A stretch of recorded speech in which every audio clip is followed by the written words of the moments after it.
Hello mga idol, for today's video mga idol, ato bisitahon akong tiny house before. So tara, itorta mo sa sulod. So karon mga idol na nata sa sulod. So as you can see, naata sa akong sala no. As in gamay ra gyud ni siya nga balay mga idol. Good for one family ra gyud ni siya nga balay mga idol. Ya karon ninyo makita ako mga gamit diri for vlogging, na diri condenser mic, na po diri ang akong computer, syempre di mawala ato ref, natay kusina gamay. So mao din imong kitchen mga idol no. So naka stainless na ni ang lababo. Ya, naka tiles na po. As you can see, natay balde nga gamay kay gibutang mga idol kay dili pa active ato ang gripo. So ara sa nagkabo. Ya syempre natay lutuan na, natay butin stove, ug na po tay induction cooker. Ya syempre di gina mawagtang atong side door dira, butang nga ginatog side door. So naka aluminum din na siya ang screen para na siya hangin mga makasud sa sud. Ya syempre atong window, sliding window and sliding door gina sa tanan. So all goods glass gina siya. Karon mga idol, ato i-view ninyo atong sala nga gamay. So mo din to sala, natay diri bamboo chair nga pwede na to standby-standbayan. Ya karon mga idol, musuod sa atong kwarto. So ato i-check ang kwarto. Ya karon mga idol, as you can see, natay TV nga flat screen 32 inches nga nasa bungbong nato gipilit.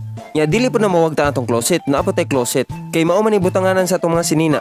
Ya syempre napo tay lampshade table kilid sa atong kama. Ya karon mga idol, ako ipakita ninyo among bed no. So ang size diyan ay among bed, queen size ni siya. Arang jung tulo ka tawo. Kani nga bed amo na pinabuhat, pina-customize gini na mas mamubuhat no. So kuan siya made of bamboo ni siya, worth of 2,500. As in lig-on gini siya mga idol. So by the way, sa wala pa nakahibaw mga idol, mao din ni akong balay sa una mga idol. Starting construct since 2018. Ya nahuman ni siya before pandemic 2019. Actually mga idol, mo na siya dugay na human kay giya naman din na mo gasto. Kay rekitiro ra man ta, dili man ta dato. So hinahinay lang. By the way mga idol, ang sukod diyan ay among balay no, 3x4 ni siya. So 3 meters ang side, then 4 meters ang sa front niya ang gilapdon. Kaning balaya di ay nasa 15 square meter ra gini siya. As in gamay ra gini siya mga idol, good for one family ra gini siya. Nya kung mangutana mo mga idol pilay kantidad ning balaya, so around 50,000 ra gina siya mga idol. Walay labot sa libor sa Panday. Ug wala pa na labot sa mga furniture sa sulod. Nya kani di balaya mga idol, half ni siya, half simento ang ubos niya, half sa dang plywood sa ibabaw. By the way, kana yung 50,000 wala pa na labot sa inyong CR. So katong mga